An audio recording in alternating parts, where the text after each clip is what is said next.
Excellent dimanche à toutes et à tous et bienvenue à cette grande édition du journal à langue française. Vous êtes en compagnie de Patrick Nilidinde et tout de suite l'essentiel de l'actualité. Un peu d'histoire en ce dimanche avec l'armistice de 1918, signé le 11 novembre 1918, qui avait mis provisoirement fin au combat de la Première Guerre mondiale 14-18.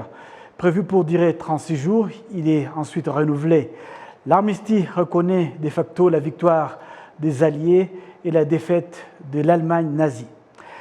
La France, à travers son ambassade à Kigali, a célébré cet événement en lui accordant un cachet particulier avec la décoration d'un ancien légionnaire français d'origine rwandaise ayant servi pour la France pendant 15 ans, Ignace Muhatsi. Un reportage de Jean Damascène Manichim.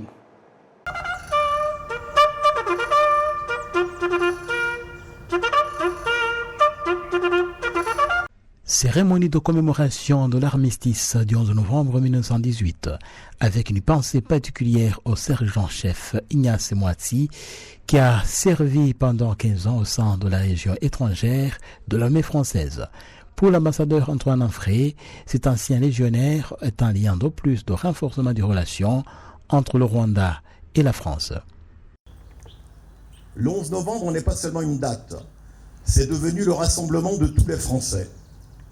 C'est le 11 novembre 1920, quand le soldat inconnu est porté sous l'arc de triomphe pour ne jamais oublier le prix de la victoire. C'est le 11 novembre 1923, quand André Maginot allume la flamme, présence vivante du souvenir des morts, une flamme qui ne s'est jamais éteinte depuis. C'est le 11 novembre 1940, quand, dans le désarroi des consciences, les lycéens et les étudiants de Paris font de la flamme un symbole de résistance. Quand chez nos compatriotes alsaciens et mosellans, coupés de leur patrie, la résistance s'organise. C'est le 11 novembre 1943, quand les résistants de l'Ain devancent la libération en défilant dans Oyonnax. C'est aussi le 11 novembre 1944, quand la France retrouve le droit de célébrer la victoire. Alors, face aux noms inscrits sur les monuments devant lesquels nous sommes rassemblés, nous nous souvenons de tous les morts pour la France, qui trouvent le repos dans nos mémoires reconnaissantes. Nous nous souvenons de ceux de 14, de ceux de 40 et de 44, de ceux de 1954 et de 1962, de ceux de 1983 ou de 2008 et de tous les autres. Le 11 novembre est dédié à tous ceux qui sont tombés pour défendre notre nation, notre liberté, nos valeurs, sur notre sol comme en opération extérieure. Ils ont des droits sur nous, comme nous avons des devoirs à leur égard.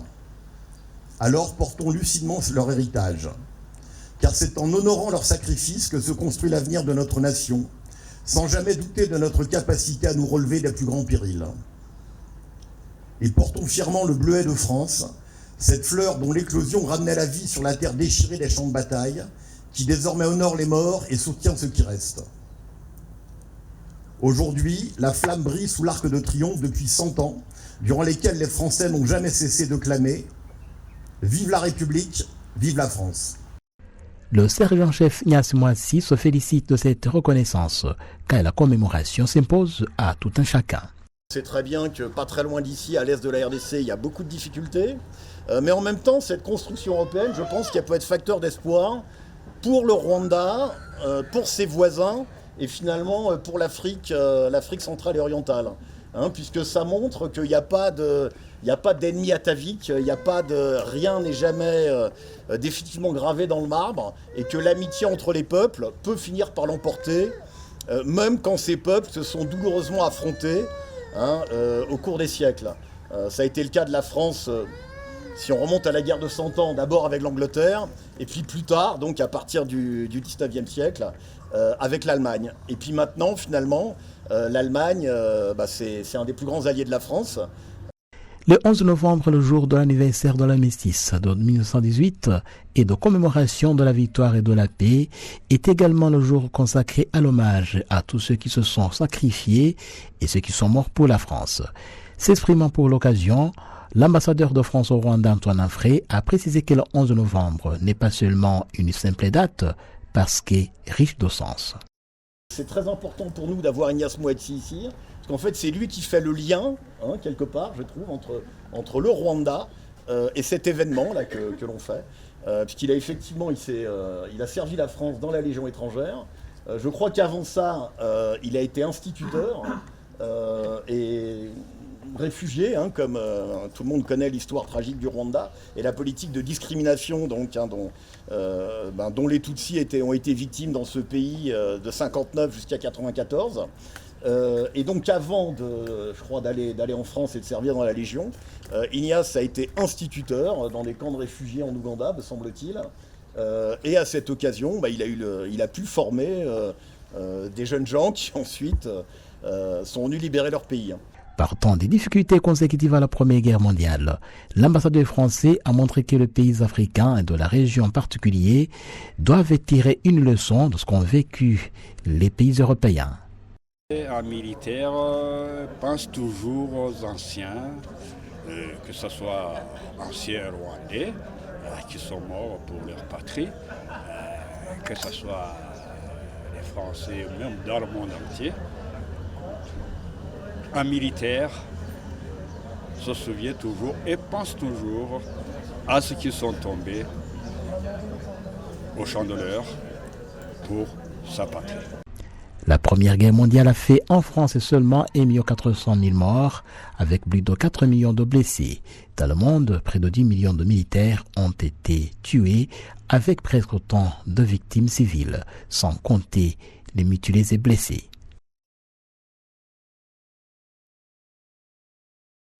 Découvrons à présent davantage le sergent-chef Ignace Muratsi, ce Rwandais qui est passé du statut des réfugiés à celui du militaire au sein de la Légion française, de l'armée française, la Légion étrangère, avec Léoncy Kanzaire qui nous donne ce récit.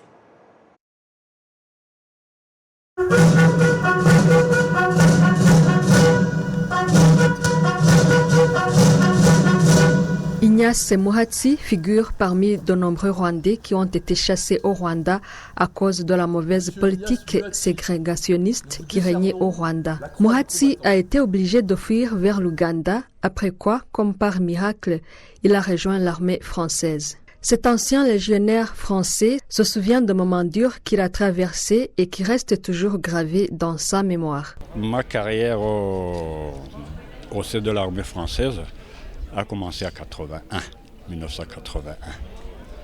Là, je venais d'arriver en France pour un stage.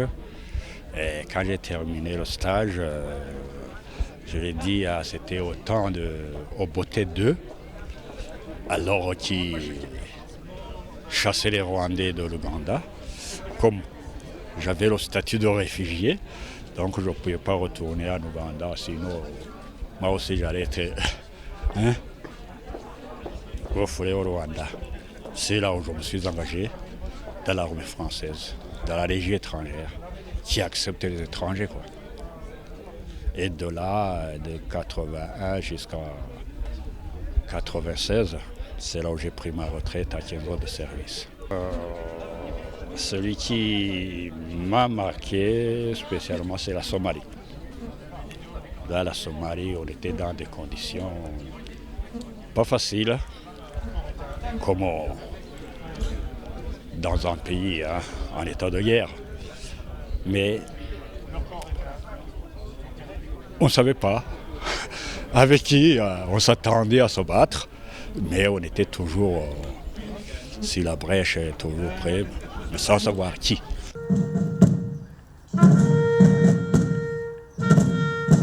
Pour lui, commémorer, c'est un impératif pour tout militaire, comme à tout être humain. Un militaire pense toujours aux anciens, que ce soit anciens Rwandais qui sont morts pour leur patrie, que ce soit les Français, même dans le monde entier. Un militaire se souvient toujours et pense toujours à ceux qui sont tombés au champ de l'heure pour sa patrie. D'après le colonel Nicolas Dufour, la France devait reconnaître le service du sergent-chef Ignace Mohatsi comme ça se fait pour tous ceux qui se sont sacrifiés pour la France. Nous avons voulu profiter de cette commémoration de l'armistice du 11 novembre, qui est un jour important pour les soldats, pour pouvoir remettre à M. Ignace Mohatsi, ancien légionnaire, des décorations qui lui revenaient depuis de nombreuses années. Je lui ai remis ce matin la croix du combattant et son Excellence M. Antoine Anfray, ambassadeur de France, lui a remis la médaille de la reconnaissance de la nation. Ces médailles symbolisent l'engagement d'Ignace envers la France à travers les 15 années qu'il a consacrées à son service dans la Légion étrangère, voilà, de 1981 à 1996. Comme je le disais devant vous, il a été contraint donc d'arrêter ses services pour venir s'occuper de sa famille qui avait été douloureusement meurtrie durant le génocide. Mais aujourd'hui, justice est faite et en recevant cette croix et cette médaille, on a rattrapé ce qu'on lui devait. La croix du combattant, en fait, est la traduction de sa prise en compte dans la communauté des anciens combattants français.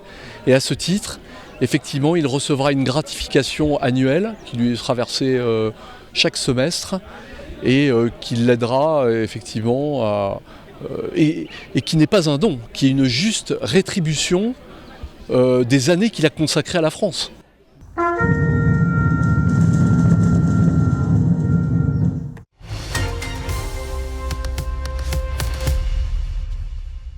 Bienvenue à l'entretien de la semaine.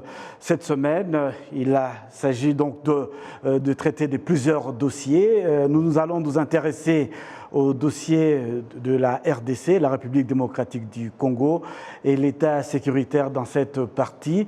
Nous avons le plaisir de recevoir pour l'entretien de la semaine Tite Gatabazi. Bonjour et bienvenue à l'entretien de la semaine. Merci pour l'invitation, cher Patrick.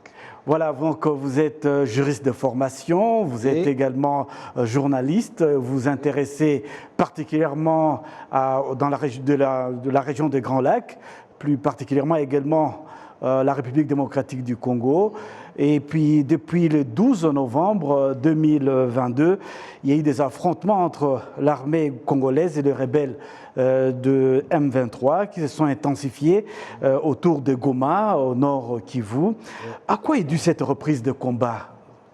Il faut d'abord préciser quelque chose. Ce n'est pas l'armée congolaise uniquement.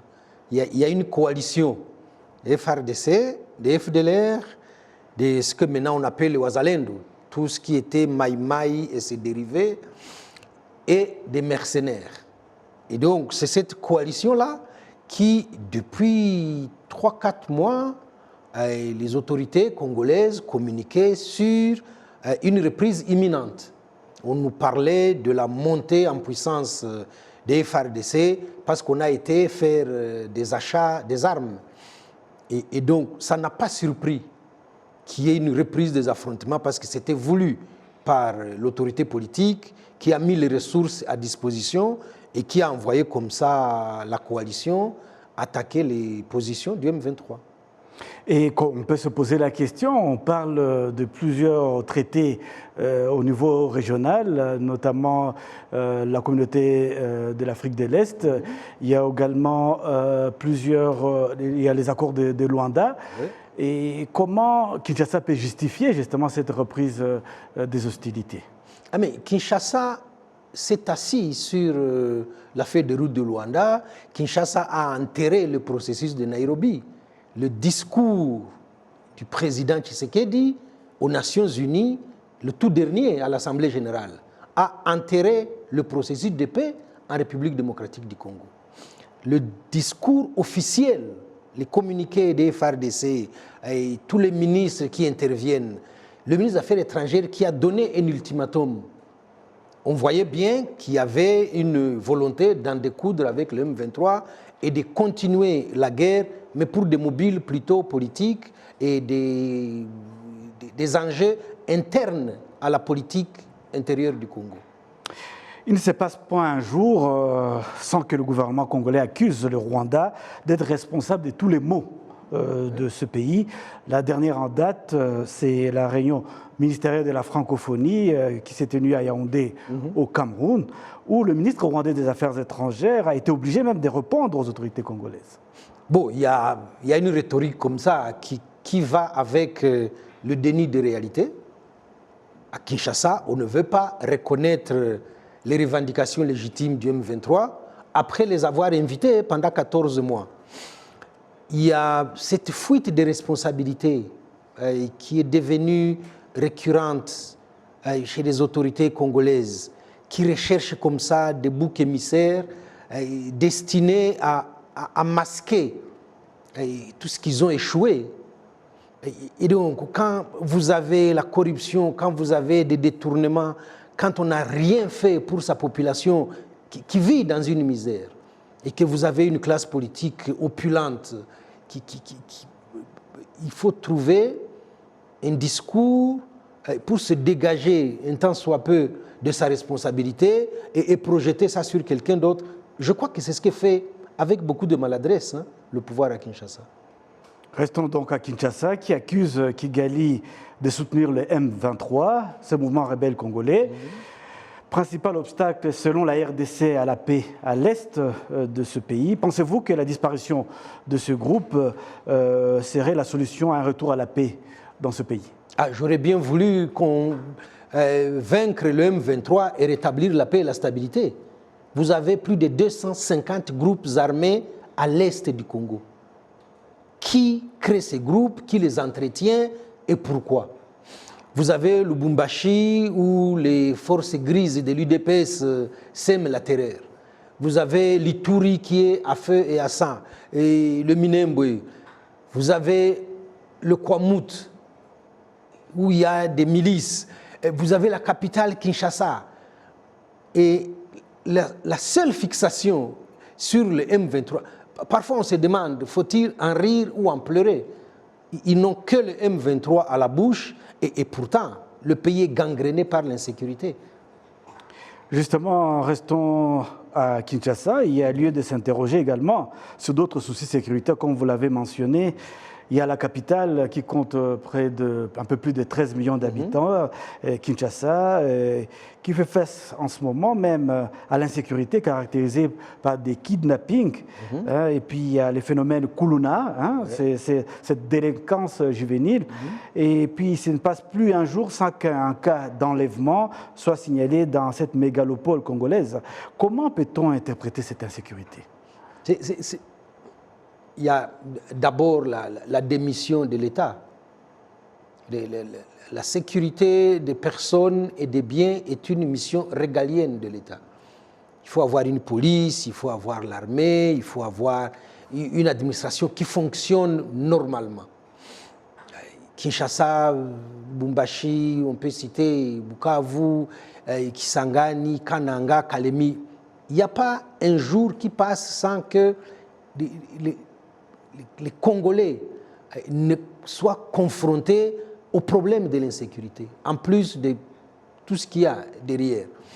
Mais à Kinshasa, on voit bien cette mégalopole où les gens auraient pu vivre bien ou mieux. En tout cas, du temps de Mobutu, il n'y avait pas cette insécurité-là. Et donc, l'État démissionne, vous avez la misère d'un côté et l'opulence de l'autre. Et donc, au milieu, là-bas, il se développe une délinquance qui s'organise. Mais le phénomène Kuluna a une particularité. C'est que vous trouvez des éléments de la police nationale au sein de ces Kuluna-là.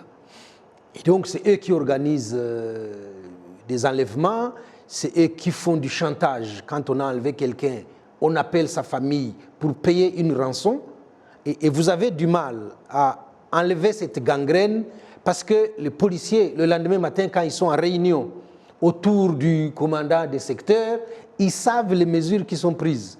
Et donc, ils vont organiser leur groupe en fonction de ce que la police, au niveau de Kinshasa, est en train de prévoir en termes de sécuriser la population. C'est pour ça que les Kuluna tiennent la ville de Kinshasa. On est un peu moins de 2 mois de la présidentielle en RDC. Ceci peut peut-être expliquer cela. L'insécurité bat de nouveau des records à l'Est. Une multiplication des attaques des groupes rebelles, et donc proches des FRDC. Il y a les Ouazalendo. Et puis donc, quel intérêt des uns et des autres pour une reprise des hostilités, alors que les urnes peuvent aussi désigner le choix des Congolais? Les intérêts, il y a des intérêts visibles, il y a des intérêts qui sont invisibles. Quand vous avez des journalistes ou des hommes politiques qui disent ouvertement « nous avons des ministres en fonction qui entretiennent des groupes armés ». Quand le président de l'Assemblée nationale, Mbosso, dit à ses collègues « chers collègues, quittez les groupes armés », il y a des gros intérêts derrière. La région, ce n'est pas un secret, regorge de toutes sortes de minéraux. Il y a la faune dans le parc de Virunga qui fait parler, exploitée par les FDLR et des officiers des FRDC.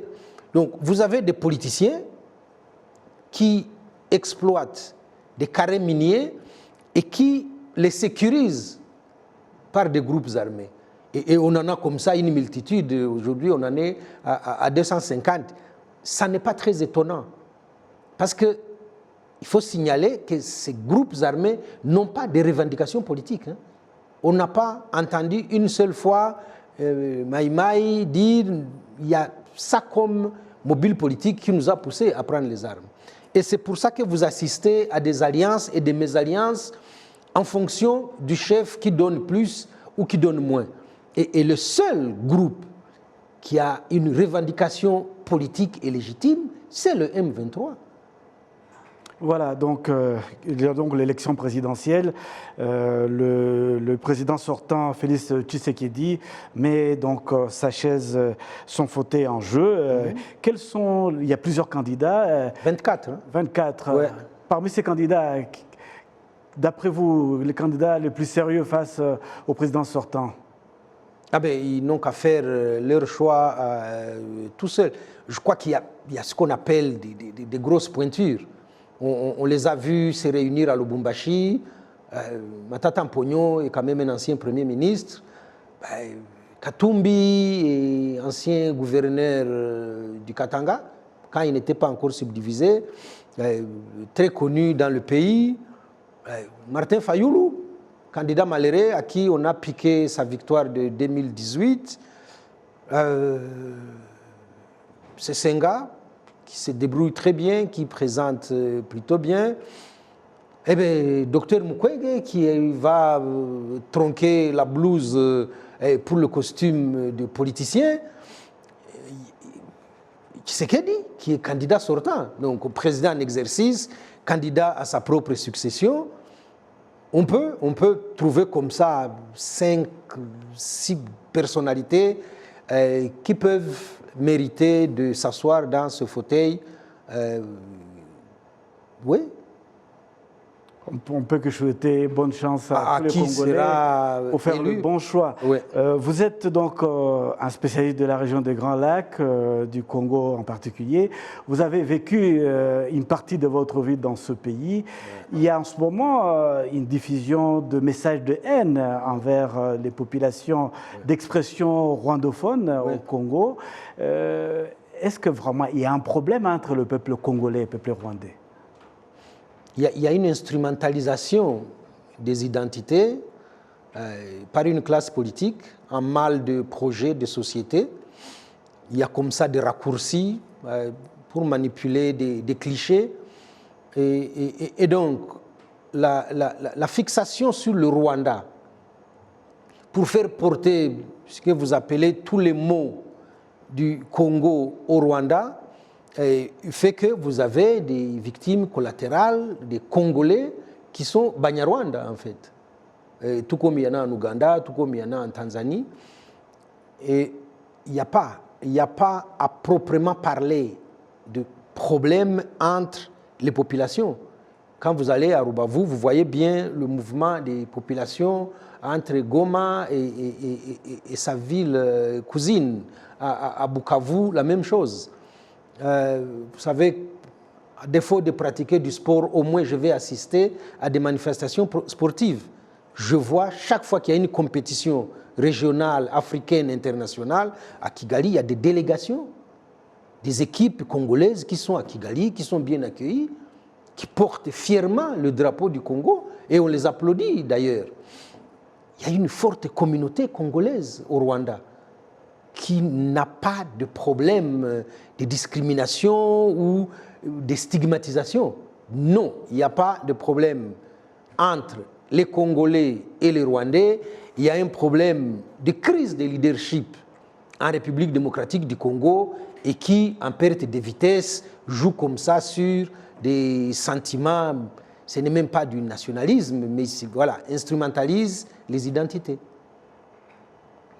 Merci à vous, Tite Gatabazi. Je rappelle aux téléspectateurs que vous êtes juriste de formation et que vous êtes journaliste, spécialiste de la région de Grand Lac et en particulier du Congo. Nous vous remercions d'avoir répondu à notre invitation. Ah ben, c'est moi qui vous remercie et c'est toujours un plaisir de discuter avec vous. Merci. Merci.